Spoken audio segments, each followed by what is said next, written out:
शरीर श्रीमंताचं असो गरीबाचं असो मरावं प्रत्येकाला लागतं. शरीर श्रीमंताचं असेल गरीबाचं असेल माईबाप, श्रीमंताच्या गरीबाच्या घरात फरक असेल मात्र समाधानात काही फरक नसतो. श्रीमंताच्या गरीबाच्या बिछानात फरक असेल झोपेत फरक नसतो. श्रीमंताच्या गरीबाच्या अन्नात फरक असेल भुकेत फरक नसतो. श्रीमंताच्या आणि गरीबाच्या कपड्यात फरक असेल शरीरात काही फरक नसतो. श्रीमंताच्या गरीबाच्या संपत्तीत फरक असेल मरणात अजिबात भिन्नता नसते. श्रीमंताच्या गरीबाच्या मरणाच्या पद्धतीत भिन्नता असेल पण शेवटची आंघोळ मात्र साऱ्यांची चौकातच घातली जाते. नाही तर लय बांधलं 50,000चं बाथरूम, बाथरूम मध्ये घालतात का आंघोळ? चौकात. कपडे सुद्धा असे दिले जातात त्या कपड्यांना खिशे पण नसतात. किती कमवा गड्या श्रीमंतानं माझ्या दादांनो. एक दिवस हे सारं सोडून जायचंय तुम्हाला, मग वशीला चालणार नाही गड्या. नेहमी मरणाचं स्मरण समोर असलं पाहिजे आणि स्मरण ठेवून माणसाने जीवन जगलं पाहिजे. अरे कोणता क्षण शेवटचा असेल सांगता येत नाही. आपल्या आयुष्याचा पडदा कधी पडेल याची शाश्वती नाही माईबाप. मरणाचं स्मरण असू द्या रे.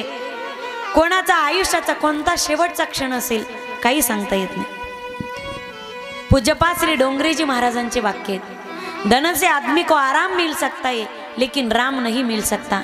धनाने पुस्तक खरेदी करता येईल विद्वत्ता नाही. धनाने तुम्हाला ग्रंथ खरेदी करता येतील पण ज्ञान नाही. आणि मला असं वाटते चेअरमन, पैशाने जर माणसाला विद्वत्ता खरेदी करता आली असती तर भारतातल्या श्रीमंत माणसाचे पोरं जगातले नंबर 1 चे विद्वान झाले असते. भारतामध्ये टाटा बिर्लाचा पोरगा नंबर 1 चा विद्वान झाला असता. नाही त्याचा तर मुकेश भाईचा 47 स्क्वेअर फूट मध्ये 47 मजली इमारत, पाहता पाहता डोळे गरगरतील. 370 कार एकाच वेळी पार्किंग होतील. 3 हेलिपॅड वरच्या वर. घरामध्ये माणसं किती माहिती? इनमिन 3. ते त्याची पत्नी ते कॅलेंडर. म्हणजे भारतातली 85% जनता उपासमारीने मरते आणि उरलेले 15% लोक अशी मजा मारतात. माझे काही वाक्य तुमच्या काळजात उतरून घ्या. अरे धनाने तुम्हाला बंगला बांधता येईल समाधान नाही. पैशाने 50,000चा कॉट खरेदी करता येईल 2 तासाची झोप नाही. काही लोक झोपेच्या 3 गोळ्या खातात तरी सरोदे रात्रीच्या 3 वाजेपर्यंत फॅनच्या 3 पात्याकडे पाहते. राईट साईडने फिरतं का लेफ्ट साईडने फिरतं पण नाही लागत झोप. पैशाने भाकर विकत घेता येईल पण भूक नाही. पैशाने तुम्हाला 2,000ची चप्पल घेता येईल, लाख मोलाचा पाय नाही.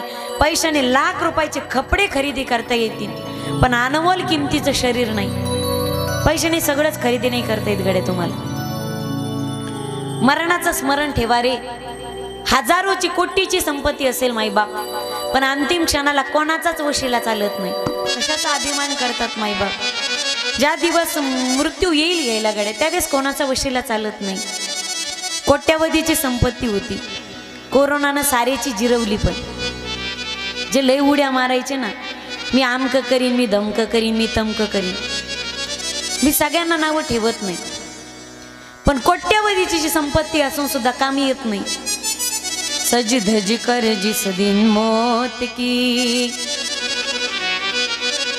शहजादी आएगी, शहजादी आएगी, ना सोना काम आएगा ना चांदी आएगी,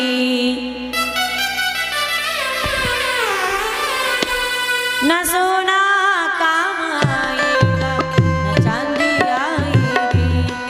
सज धज कर जिस दिन मौत की.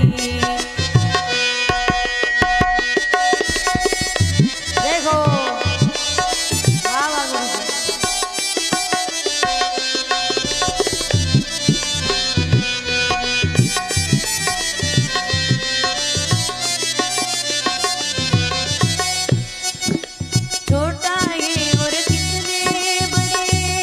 अरमान है तेरे, मिट्टी का तू सोने के समान है तेरे. मिट्टी की काया एक दिन मिट्टी बन जाएगी,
गरीबाचं असेल, अरे लाकडात फरक असेल गड्या.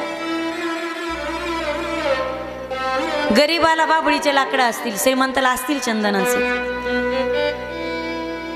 पण मला नाही वाटत आजपर्यंत एखाद्याच्या श्रीमंताच्या त्या जाळलेल्या राखेतून असे सोन्याचे गोळे निघले. राख होती शरीराची. मरायचं प्रत्येकाला मायबाप, घमेंड ठेवू नका गड्या. सदा सर्वदा काय करावं, सदा सर्वदा भगवत भजन करावं. मृत्यू समीप आल्यावरती काय करावं, मृत्यू समीप मृत्यूचं स्मरण सदैव असावं. अरे काय सांगता, कोणाचा शेवट कधी असेल. माझी विनंती असेल माझ्या दादांनो, माझी भागवत कथा हा संदेश देते गड्या. गावातले मतभेद विसरा, द्वेष मत्सर विसरा.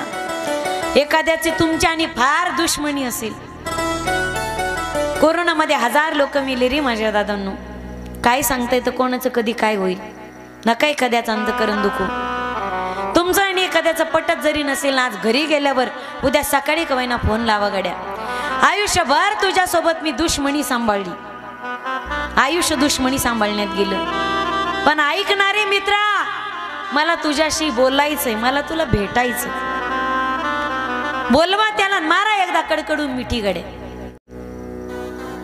कथेत आले पाहिजेत, एकत्रित आले पाहिजे, नाचले पाहिजेत सगळे, फुगडी खेळले पाहिजेत, एकमेकाच्या पाया पडले पाहिजेत सगळे. यांचे द्वेष अभिमान मत्सर सगळे जळून खाक झाले पाहिजेत गड्या.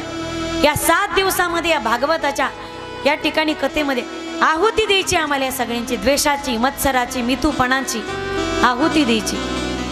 अरे भरवसा नाही कोणाचं कधी काय होईल. मृत्यू समीप आल्यावरती काय करावं. पण मृत्यू समीप आला हे समजावं कसं. योगी लोकांसाठी ज्ञानेश्वरीमध्ये काही खाना कोणा सांगितलं.